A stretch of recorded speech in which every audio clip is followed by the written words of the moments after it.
We have this metro station that is very close to our home. And the security guard was very curious to understand how the metro looks like from inside, what is the ticket prices and all of that. I told him, I gave him all the information. And then he said that the prices are too high. What is the price of the second class? I was like, it's not like like Mumbai local train, like you have separate compartments. So he said, "Oh wow, this is a nice thing. इसमें first class नहीं." All this while I was cribbing about metro, that metro has taken over my sky and all of that. Then he pointed out to me that uh, there is no class in metro. We know this, there is no class, but the observation when it is coming from someone on the streets, it is amazing to know like how people perceive it. Welcome. You're listening to In Depth Talks, Design Inquiry, a segment to celebrate blooming artists and bold practices that are turning the art and design scene on its head.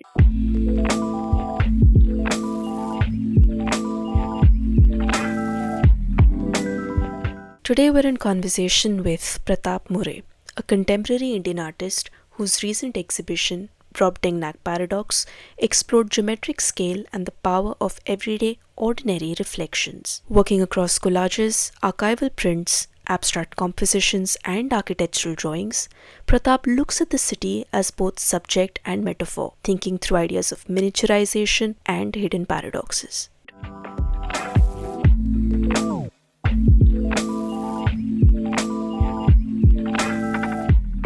Okay, first things first, a big congratulations on the success of your exhibition at that gallery in Mumbai, which is actually a very good point for us to start our conversation today. But before that, a quick note to all those listening, please go through Pratap's website, the link to which shall be in the captions. It was a true delight going over some of his earlier works, especially the archives from 2010s, very well documented. So do experience for yourself. Now back to the exhibition, which was titled Brobdingnac Paradox. I hope I'm saying that right, Pratap. Yes, that's right. That's right. So the word Brobdingnac is a bit of a tongue twister, and it was only after a Google search that I realized of its origins, which had to do with Jonathan Swift's Gulliver Travels. So I'm quite interested to know what is the story behind the name of this exhibition and how did it come to you? There are multiple ways to look at it in case of titling the exhibition or even the titling the work. You mentioned that it's a tongue twister. I like the idea of making simple things very complex, which is very evident in our surroundings, especially in urban surroundings. So I wanted to push that awkwardness onto the viewers as well. As you know, Brobdingnag is one of the islands where Gulliver visited. In fact, I also dabble between two worlds. One is a world that is common to all of us. The city is overwhelming. It makes me feel tiny. When I come back to my studio, I try to reverse this power dynamics. So I make the city very tiny. So this buildings with a forceps. So it is some kind of a retaliation. So Gulliver first went to Lilliputta, and then he went to Brobdingnag. I chose Brobdingnag because the pronunciation is very complex. The show title could have been Paradox, but I like the complexity. The pronunciation is complex. People tend to Google it. They want to have more engagement. And this complexity you will find in a lot of titles in my new exhibitions. That is quite interesting. In fact, I want to pick up on one thing that you said, which was the act of miniaturization, like the power dynamics that you feel. If you could expand a bit on that. I come from a tier 2 city. So my hometown is Amravati.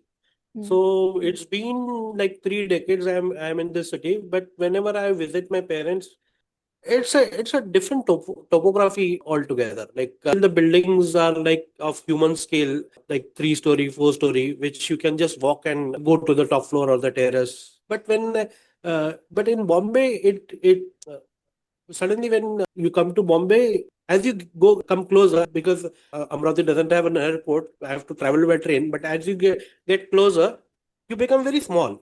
The city becomes very big as you drive as your train or you're driving towards the city, and then you become tiny, tiny, tiny, tiny, tiny, tiny, tiny, tiny. By the time you are completely inside this metro cities, the problem is not with being tiny, but the thing is, it also makes me feel kind of insignificant.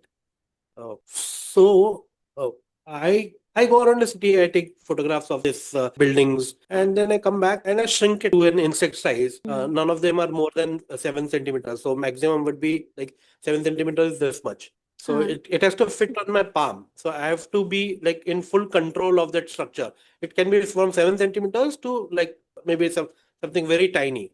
It gives me satisfaction of changing the power dynamics. Maybe it is happening in my own idea bubble, but I'm happy about it. I'm contented about it. I'm satisfied. People are also the viewers are also happy that I'm doing it. I'm doing this on behalf of someone, or at least a few.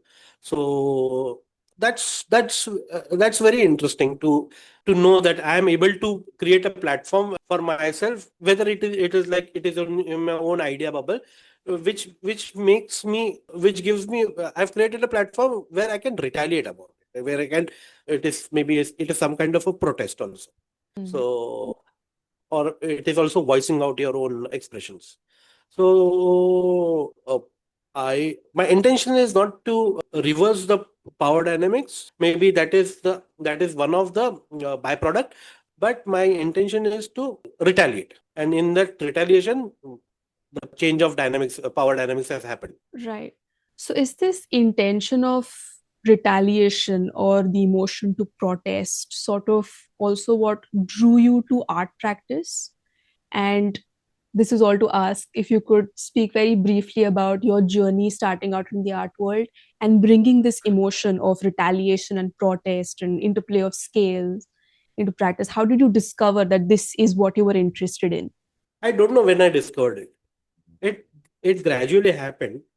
I'll tell you, like most of the art schools in Bombay, they have a strong inclination towards landscapes and portraits. So, like any other art school student, I was also inclined towards making portraits. So, and then gradually, self portrait is something I found it more engaging. Sitting in front of the mirror and painting yourself. For quite a long time, I've done a lot of self portrait. Then at one point of time, I had to leave my studio because, of course, metro cities are like that. They metro cities are like that. Like they are sometimes non-accommodative. So I had to vacate my studio, and then I was confined to a small computer table at my parents' home. And then, because I had this practice of making self portraits, I started making self portrait without having physical resources.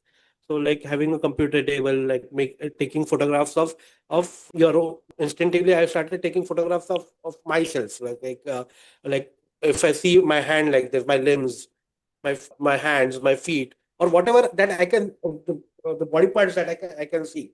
So, and gradually, I don't know when I started uh, taking photographs of move from taking photograph my own body parts to taking photographs of situations that are around me, and then eventually uh, I ventured out of my physical space into the city, and I started taking photographs. But because and I say that this whatever the work that I'm doing is an extension of my own self portraits.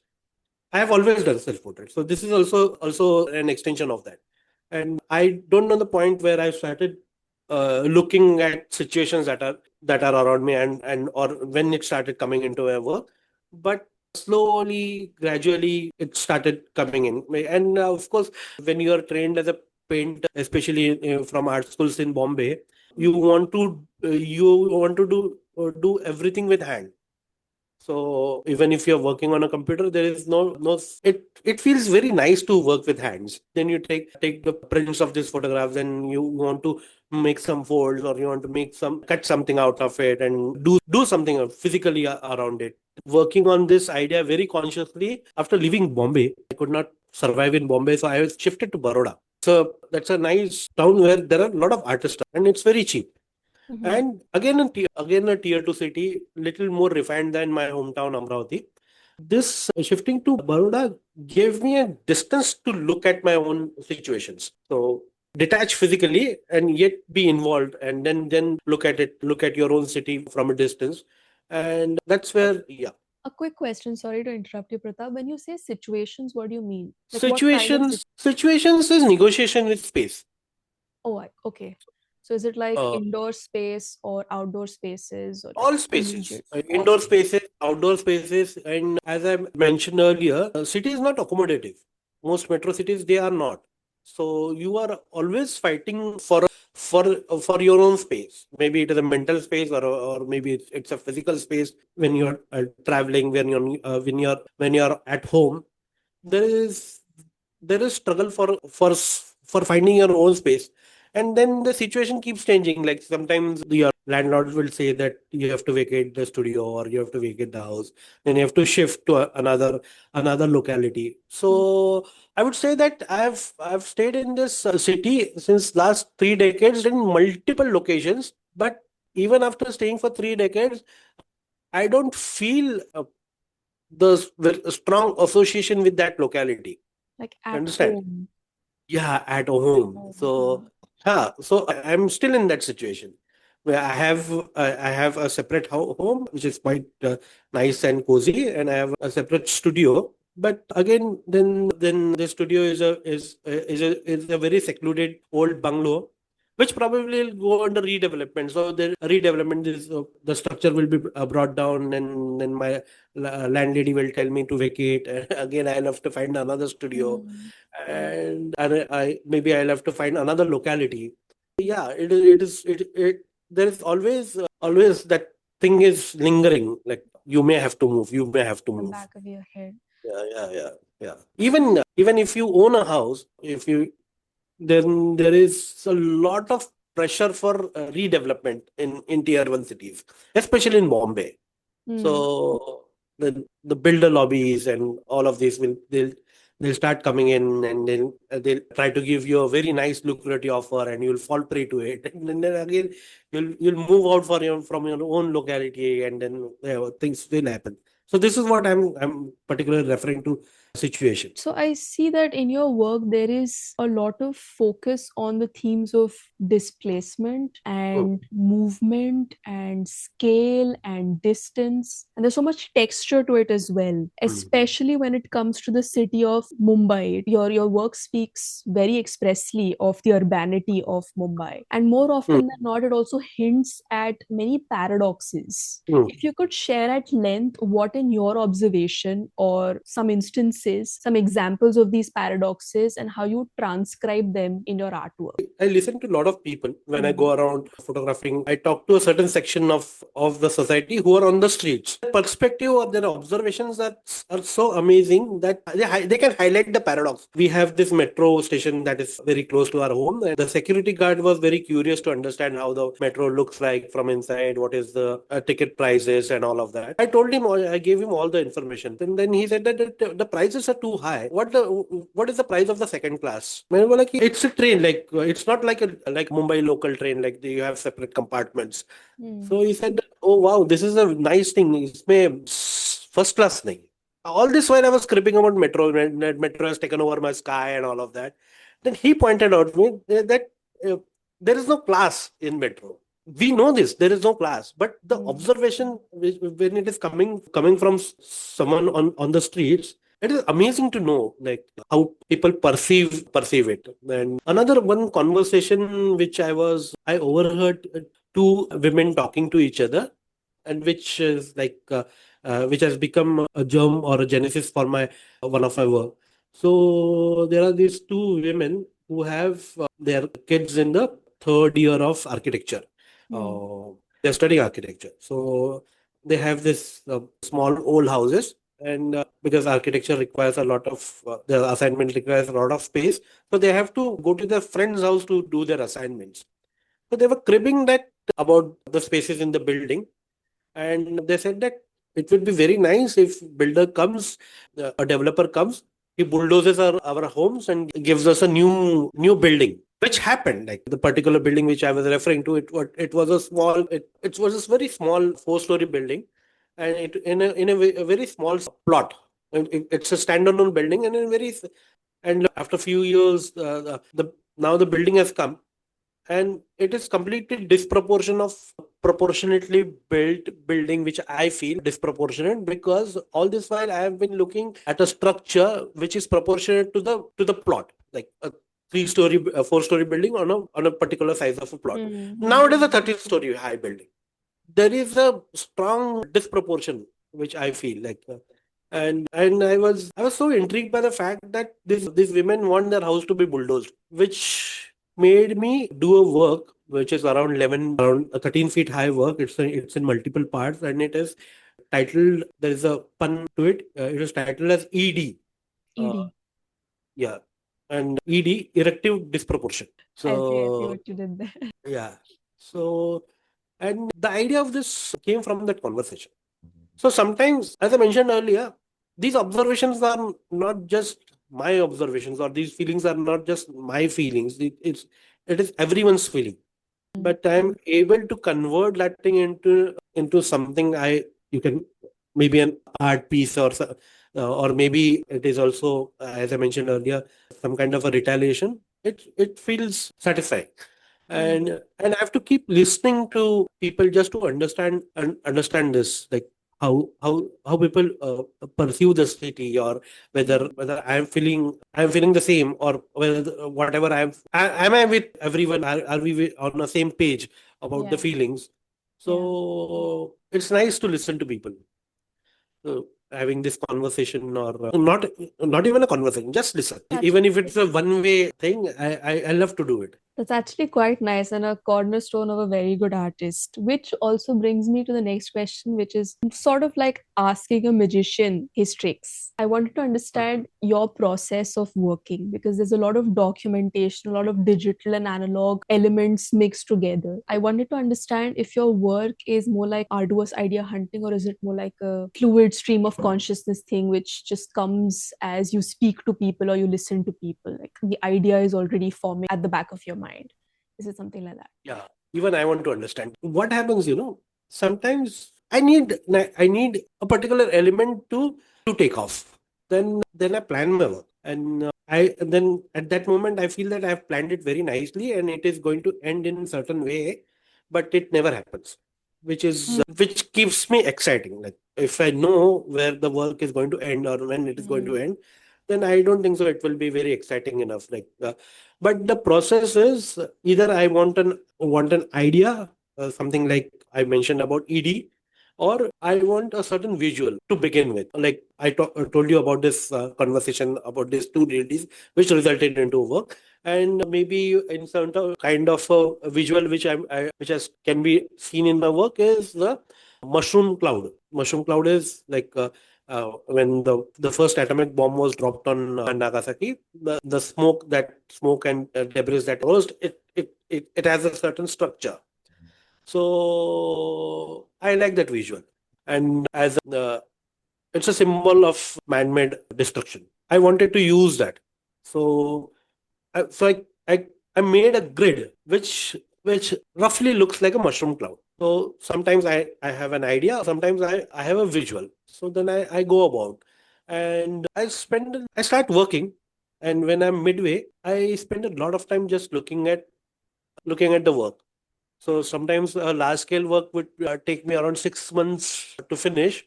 But in that 6 months, I may have just sat in front of my work for at least a month, just looking at it, keeping it upside down, keeping it flat. I do nothing sometimes. I just sit in front of the work and I look at it. So what happens in this practice is, like, because you mentioned about the magician, I feel I'm in full control of how the viewers I will navigate through my work. Okay. And I'm not looking at my work from a viewer's perspective, but because of this exercise, or because of this habit, I've realized that it becomes very very easy for me to have control over how the viewer is going to navigate it. From a distance, they will look at my work, then they want to come close, and then they will navigate, and then eyes will go up there, down there, and all of that. So, yeah, I do that. And I realized this only after exhibiting, that I am able to do this. Again, it is also the work also grows when it goes outside your studio. That's right.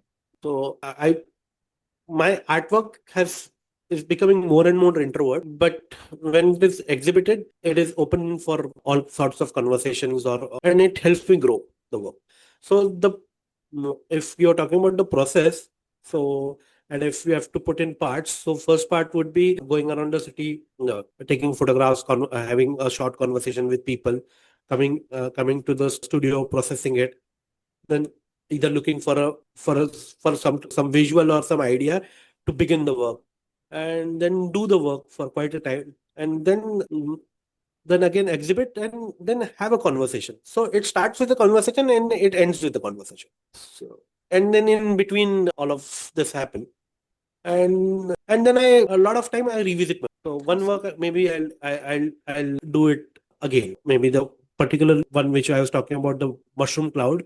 After having some certain conversation with certain people, I want to do that work again. So I'll revisit that work, maybe with more refined ideas, maybe with more refined visuals. So yeah, it's like a loop. It goes from conversation to conversation to conversation to conversation, and then in between there is a long gap where the work happens. And then also, when I'm just looking at my work and not physically working but just looking at it, it is also a conversation. That is how, like, these are the key elements in my work. And even this conversation to conversation, my work is like going from this conversation to this conversation, I realize, because of the conversation today. Pratap, it is great that your work is publicly accessible for people to experience and interact with.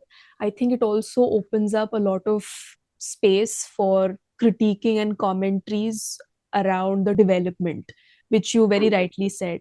There's a lot of redevelopment happening in the city in Mumbai. There's no space for people to move around because almost everything seems to be under construction, right? And a large part of that is also visible in many of your pieces in the exhibition. Like it captures the grit and grind of construction happening. Recently, if you remember, I think about 2 weeks back, there was a drop in the AQI, or the air quality index, in Mumbai. And that is because large construction sites around the city were asked to halt their construction for a day or two. And what we saw were these dips in air quality index, revealing these beautiful visuals around the city, clear skies and clear blue waters, and people were really rejoicing and taking in that experience. So in that case, what are your reflections on this situation of construction in the city? Do you look at Mumbai as a work in progress, as a city that is growing and and is actually causing growing pains to its dwellers? I have two answers for this. First thing is talking about AQI. I've made a work which is titled as AQI versus golden ratio. Oh, lovely. So this happened when I had completely finished all my works for the exhibition, and I was just in my studio with a lot of leftover colors, and it was around like this, the golden hour, the evening, 5:30 or something of that time. I mixed this all the colors, and there was a muddy, a brownish gray color which I got, and it was exactly this color of the sky that day, and then which provoked me to do a work like just I work on aluminum, so I primered an aluminum. I just sprayed the color, making a sky, and then I made an I thought that I'll just make a landscape, because golden ratio also refers to, in design, golden ratio is considered as the best composition. Yeah, So geometrically most harmonious. geometrically, it is. So I made this landscape with this tertiary colors. I thought that I'll make a beautiful landscape out of this. It is also kind of a sarcasm or pun or a paradox. And let me make an ideal landscape with these situations. The work is titled as AQI versus golden ratio, and just an exercise of of the things that are of the situations that are around me. So the work is not planned, and mm, I wanted to make a beautiful landscape, but it is not happening. I am unable to do it. It doesn't. It From a distance, it looks very symmetrical, very ideal, the very sort of golden ratio. But as you get close, Then there is under construction buildings, there are the under construction columns, bridges, and bulldozers. And using all these elements, I wanted to make a landscape, which I'm still doing. I'm doing another version of the same work, and it's very depressing to look at the Mumbai skyline that time. Now it is a little better, but yeah. And coming to the second part of the answer is they say that Mumbai or any metro city is a very fast city, and it doesn't give you time and then all of that. But I feel like it's been 30 years. I've experienced the same thing. It is always under construction. It is always incomplete. It is always. I feel Bombay is a proposal, a working proposal. So, and yeah, I'll tell you how. After every 10 years, they feel that there is an infrastructural change that is required. So, 10 years, like 20 years back, they put 55 flyovers everywhere. Now, 10 years ago, they decided to put metros. So now they don't have a space for metro stations. So they have put metro station right next to the flyover. So if you travel to Bombay, it feels that the metro station and flyover, they are kissing each other. They are literally like that. And then now there is another thing that is happening is they want a coastal road which will run parallel to the city. So it is always a proposal. Maybe after 10 years there will be something else. So all this while I've just experienced that this proposal, yeah, now this is being proposed, now this is being proposed. The cities the city is never complete. And but they say that it is very fast. As an artist, I don't feel that, sadly, because when I'm going around and when I'm driving and when I don't have my camera, I have a specific time to go and take photographs. Earlier, I used to feel that I should get this photograph, but now I don't feel it because uh, I will get the same visual somewhere after maybe 3 months or 4 months or 6 months. Somewhere it will be there, like maybe in some other locality. I'm going to have the same visual. So there is, for me, it's the same situation that I've been dealing with since last so many years. Even I would refer to this one very senior artist called Sudhir Pat. When he moved to city, Sudhir Pat was maybe in his early 70s. So when he was of my age, or maybe even younger than me, he was painting the same thing. He was looking at the same idea of how this city is overwhelming, how this city is non-accommodative, and one generation after, I'm doing the same thing. I don't understand why it is called the city is called very is fast. It is not. It is static. It's the same thing. Yeah. So there is a lot of staticness here, and in this staticness, we are losing on to the individual identity of a locality. So all the localities like Mumbai wants to be Shanghai. Then certain parts of the city they have made it like a Shanghai, like maybe a BKC or maybe even Gurgaon. You say if you look at it. Now all the other localities want to become like BKC or Gurgaon, and eventually after like maybe after a few years all localities will look like same. They'll look like a clones of each other, and it is happening already. It is happening slowly. Everything will look same, uniform. Everything looks like copy paste, copy paste, copy paste, copy paste. Yeah, this is how I look at it. What I'm about to ask next has become more like a mandatory Did I question. answer you? I don't remember what question you asked me. It was about Mumbai, yes, and to a very large extent you did. So yeah, moving on to the next question, which is around AI. So it has become more like a mandatory question these days that is posed to nearly all designers, artists, and architects, which is the role of AI, right? Because many artists and architects have been using AI or have started to use AI in their work. Which brings me to ask you that do you at all make use of AI tools in your work? And this is rather a rude question, but do you see AI capable of reproducing your work or rather prototypes of your work in the near future? I've tried both the things. I use AI. I tried to make some videos around my work, and I also gave a prompt just as an exercise because I like tech, and I tried to generate my own work, and I couldn't do that. One of a friend who is an AI expert, and we are going to brainstorm. We are going to jam together to create a work, to generate a work, not create. Generate a work that follows my sense of aesthetics or my concern. So I want to try. I have tried to do that, but I'm not happy with the results. Yeah. And then I felt that AI is overrated. So I shared this idea with my friend. So he said that let's try. So we are going to try that. So want to understand and I want to use it, but it is still it generates, and I don't like that word, generate. Why not? Yeah, there is why I don't like it is because it is very straight. Like give a prompt and it generates. Yeah, very There is no linear. there is no complexity to it which will give me an anchor. Like maybe something like which I mentioned earlier, like having conversation with people, having multiple thoughts. And with AI, conversation is possible, but it is unilateral. It is trying to please you.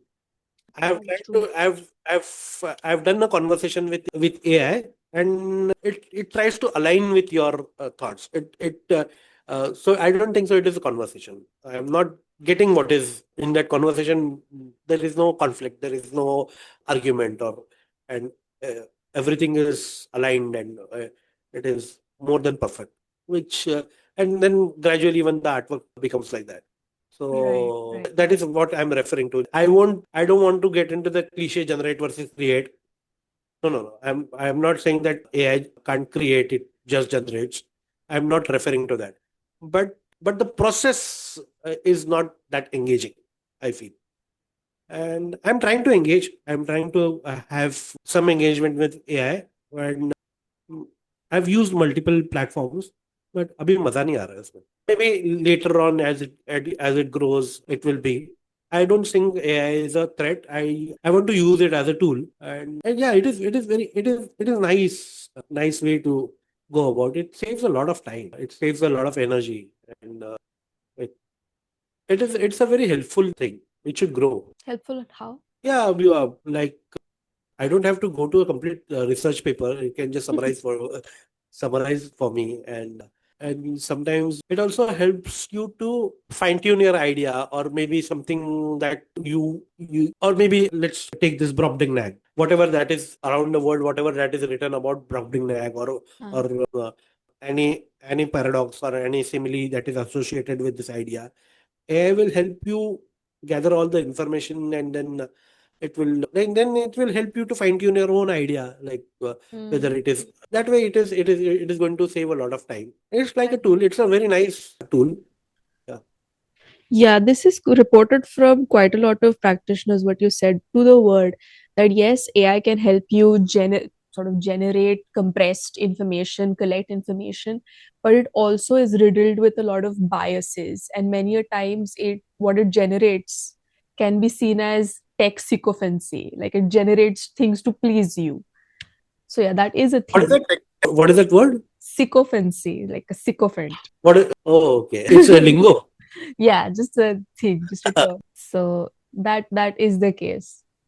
But anyway, which is kind of like a fine segue for me to ask the next question, which is around your practice. How have you seen your practice and work evolve over the years from your first collection in the year 2011 up until 2026? Like reflections on the evolution of your own practice. I was telling someone that I have done just one work. I'm doing just one work, Mm, and yeah. So the title changes, the size changes, the visual changes, but it is just one work. Maybe I'm fine tuning it. So the idea is the same, but then new things attached to it, and the idea is getting like narrower, and I'm just fine tuning it. So mm, this is what I feel that, like, if I look at, like, from my self portrait to whatever I'm doing, it is just self portraits throughout, but then new things keep adding to it, which is very exciting. Like, uh, in retrospect, then when you look at your earlier works, and when you look at this work now, what you're doing, and it's mm, very interesting to see uh, how this one work has got different faces, different perspectives, different mm. ideas associated to it. And yeah, and and I'm not bored at all doing this only one work all this while. So this is how like I look at my like if I have to look back, this is what I gain out of it, which is a nice feeling. And maybe because of this, I revisit my work. I redo that one particular piece that I want to like, which I want to redo. Like maybe I've done it 5 years ago, but then I want to. I thought that this aspect could have been added, but then now I can redo it. So I keep doing, keep doing, keep doing. So sometimes I go back, sometimes I go front, sometimes I go back. Though 2 steps, 4 steps aage, other office 2 steps back and front and all of that. Yeah, I enjoy it. And I also don't want to like analyze it too much. Just like You're saying that all of your collection so far has been a unified body of work which is evolving and fine tuning. It kind of reminds me of a question that we received for you from Instagram. If you don't mind, I will read it out to you yeah. because it's very much along the lines of what you just said and sort of adds a question, a spin to that of itself. Yeah, okay. So I'm reading it out. These days, images circulate faster than they are understood. In such a context, how do you resist your work being reduced to a style? Is there something in your process that deliberately slows down or complicates how it is read? Meaning that if we expand on this further, like you said, that your body of work is like a singular entity that has refined and focused. So, in this case, how do you ensure that there's diversity to it, but at the same time, it does not get reduced to a style? I don't want to ensure diversity. I'm okay with not having very diverse work, but I want to have maximum ideas to my work, many facets to the work, and By diversity, it could also mean like novelty or newness. Like it should be hmm, different from what you have done before, right? Like hmm, there's some evolution or growth to yeah, the yeah. work itself in that sense. It is going to be a very slow process for me because the way I'm working, as I mentioned earlier, I take 2 steps back, 3 steps Mm. front, in 2 steps back. It is going to be very, very slow. So Mm. I'm going to evolve at a very, very slow pace, but I'm very happy about it. Like, but I want to have diverse ideas, and so I would prefer to have different ideas in terms of. I'll tell you one particular thing. I saw a lot of this neon in Bombay. There was change of government. A new government came in. They put a lot of neon lights everywhere, and during the same time there was this G20 summit happening in India, Mm. and some of the venues were in Bombay. Mm. So they had put neon lights on the street light. And neon is a very, very urban thing, very deceptive visual.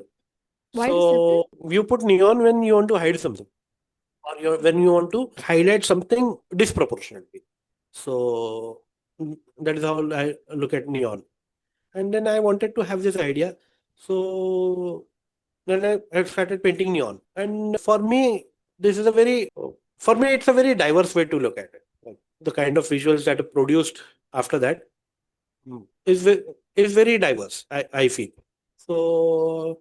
And as far as the circulation of image is concerned, I have no thoughts on it. Right? Mm. So it doesn't even bother to me. And restricting my work to a particular style is also okay for me as long as I am happy to create it. So yeah. Yeah. Next question. Yes. Hi Pratap, lovely exhibition. I noticed your work seems to sit between observation and interpretation. How do you decide what to leave out? And do you see that act of omission similar to how architects edit reality or perception when they design and build? So this is from an architect friend. This is exactly opposite of what architects and these builders have left out. I have picked that. So I want to tell your architect friend that don't leave it. I won't pick it. So and see, there is a very, very subtle difference between what your friend mentioned about. The first part of the question was idea and Observation observation. and interpretation. There is not much difference between observation and interpretation. It is supplementary, complementary. It is very difficult for me to point out which is observation and which is interpretation. So I don't have answer for this one. Okay, is that for you? Like you have united observation and interpretation in your practice, Yeah, and it like you goes hand cannot in tell hand. them apart. No, I can't You differentiate. observe, you very Uh, normally interpret. yeah. That's a thing. Yes.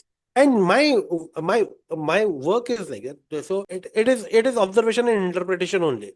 Because I observe and then I come to my studio and I interpret in my own way. So, and how it happens, I don't know. Like Hmm. when it happens, I don't know. Like from this part, the observation has stopped, and from this part, the interpretation has begun. So I can't look at it, and I don't even like let it get mixed with each other. Okay, so we're fast approaching the end of our conversation, which brings Okay. me to ask you the final question for this chat, which will go something like this. So, do you have any ideas or parting thoughts for those working along the seams of art and architecture? Any themes that you're currently working on? Any books or films that you have recently read, watched, and would like to suggest to our listeners? The thing is, films, it is just like my observation, my work. Like I'm looking at all the films which I've seen in my childhood. Hmm. So in early 80s, there was a thing called parallel cinema, which was mostly about the city and then how people are affected by the city. And the movie which I saw last night, well, I've seen that movie long back. It is Salim Langade Pe Matro. So he's a goon but he's a goon. He's that area ka dada. He has all the swag and banger when he's outside the home. But when he's inside, he's also struggling with some certain kind of space and idea, and he's also negotiating with lot of things which are very similar to us. So just like my work, I'm revisiting all the things that have influenced me. Maybe it is theater or maybe it is cinema. Recently, I saw a play in Marathi called Kotwal because I had seen this play as a kid, and when I grew up, I realized the idea of minimalism was introduced me through this play. So I went and looked at it again. So currently I'm engaging with things that have influenced me because I want to get it more influenced, have more clarity, and I want to fine tune all my ideas in much better way. So some may feel that I am not an explorer, which is okay. I'm trying to explore my own thoughts, where it generated and how it evolved, and I want to redo that again. So redoing is something I enjoy, whether it is work or whether it is cinema, whether it is theater. Yeah. And what was the first part of the question? It was around any words of advice for someone who's practicing, between art and architecture. So they keep switching back and forth between art and architecture. I don't know if there's a difference between the two. I'm wondering it myself. But what do you have to say to someone who is a budding practitioner doing a bit of both? Don't take any advice. That is also good advice, actually. Yeah, yeah, yeah, yeah. I don't have any advice. Don't. Yeah. Yeah, lovely. So thank you so much for joining us Thank you. today, Thank Prat. you It so was much. really interesting to speak to you and get a peek inside your mind and your works. How soon are we going to see any of your next work or collection being exhibited? I don't know how soon I'll have an opportunity to exhibit, but what happens when you do an exhibition, then you want to do certain things in certain way. So I've already started working on some new pieces, some new ideas, which is also again a fine-tuned version of what I have recently shown. So let's see. I don't know when my next exhibition is going to come up, but I'm very excited about the outcome or the engagement that I had with people. So, which is which is forcing me to produce new works. Yeah, exciting stuff. Looking forward and wishing you all the best with all Thank that you have to do and all that you have to offer people who engage deeply with your work and the city at large. So, thank you so much. you. And that is all for our chat today. If you enjoyed this conversation, subscribe to us on Spotify and follow on Instagram for updates. Thank you for listening.